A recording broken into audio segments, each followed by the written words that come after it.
Prezados alunos, prezadas alunas de filosofia, trataremos nesta hora do estoicismo, uma escola filosófica de muita importância no contexto da cultura grega do mundo antigo. O estoicismo tem como fundador Zenão de Cítico, 335-263 a.C. A ética estoica, para já começar com esse ponto, a ética ou a filosofia moral é um ponto muito importante nos construtos de pensamentos filosóficos. Ela está fundamentada na busca da eudaimonia, que seria a felicidade, como princípio fundamental. A filosofia, e nós vimos ao longo dessa nossa trajetória de conversas filosóficas, ela tinha também a preocupação de prover ao ser humano condições para uma vivência melhor no espaço social a partir da determinação e dos parâmetros das virtudes. Então, sempre as escolas filosóficas têm um viés um tanto quanto prático de estabelecer critérios que dê condições ao ser humano de viver melhor.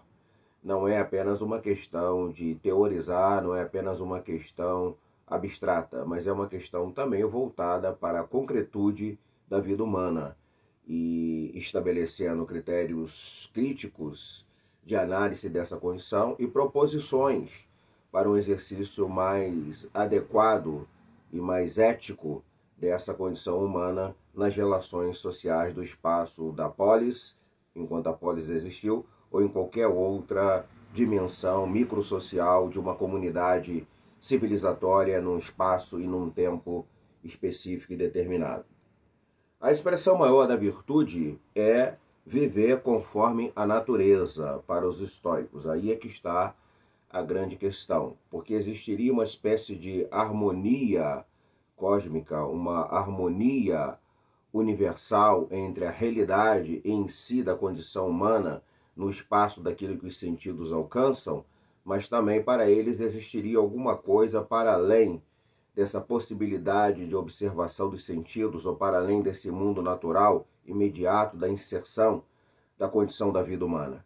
Eles estão pensando então o tempo todo que há uma harmonia geral entre o microcosmos de uma vida social específica e o macrocosmos de um universo amplo que a inteligência não pode alcançar em toda a sua amplitude, em toda a sua plenitude.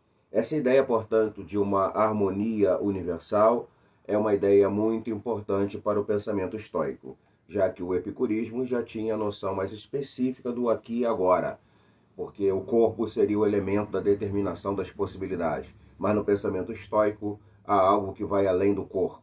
Então essa dimensão daquilo que vai além, daquilo que transcende a realidade imediata da vida, por mais enigmático que fosse e impossível de se estabelecer um critério analítico aprofundado com um senso lógico, ainda assim eles tinham a percepção desse dado, dessa realidade, e imaginava que o ser humano deveria viver em harmonia com essa sua especificidade de vida humana, mas também com esse quadro maior da vida e mais misterioso da condição humana em sentido mais planetário, no sentido mais universal, no sentido mais cósmico.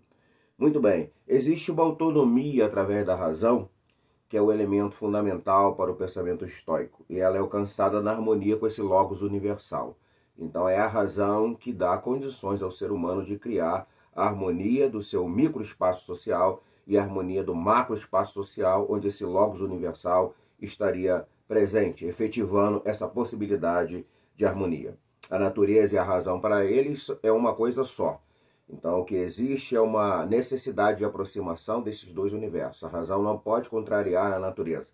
Ela existe apenas para explicitar aquilo que ela é, para tornar mais claro aquilo que ela é. E a condição humana deve se inserir nessa dinâmica de movimento do que a natureza é. E quanto mais se viver em harmonia com isso, melhor se viverá.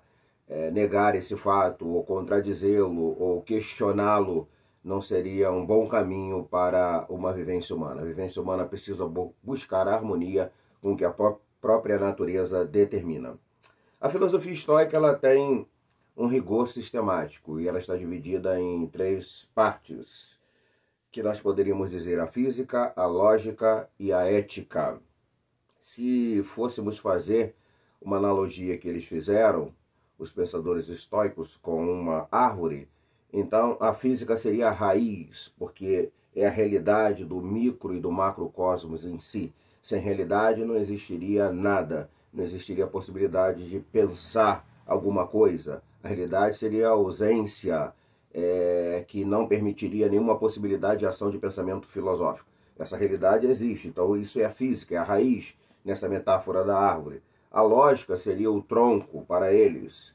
Então a lógica é necessária porque são os argumentos de intervenção nessa realidade e a tentativa de explicar o seu funcionamento.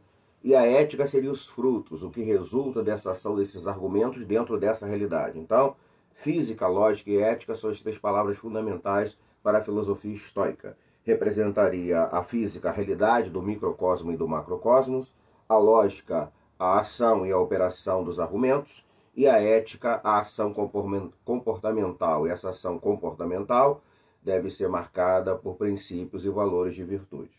Existem também três virtudes, ao falar nessa palavra, básica no estoicismo. Quais são essas três virtudes básicas que estão presentes no estoicismo? Primeiro, a inteligência. Segundo, a coragem. Terceiro, a justiça. A inteligência seria o conhecimento do bem e do mal. É preciso conhecer o bem e o mal e discernir o que é o bem e o que é o mal. A coragem seria o conhecimento do que temer e do que não temer. Seria fundamental ter essa compreensão na vida. E a justiça seria o aspecto de conceder a cada um o que é devido. Então a filosofia estoica ela tem uma sistematização bastante interessante. Tem a compreensão de um mundo físico, percebe a necessidade do exercício do raciocínio lógico na compreensão dessa realidade que o mundo físico representa, tem a noção da ética que deriva desse conhecimento da realidade a partir de uma argumentação de interpretação do seu significado, apontando como o ser humano deve viver harmonicamente dentro das virtudes, dentro desse mundo que ele observa e que se insere, e ela propõe três virtudes fundamentais para o exercício da vida. A inteligência, conhecendo o bem e o mal, a coragem, distinguindo aquilo que é certo daquilo que se deve temer e aquilo que não deve, e também o elemento da justiça. Esse elemento da justiça é o elemento de conceder a cada um o que é devido. Teríamos uma sociedade melhor, imaginavam os estoicos se assim fosse pensado. O estoicismo, portanto, é uma corrente de pensamento filosófico muito importante e interessante no contexto da Grécia Antiga.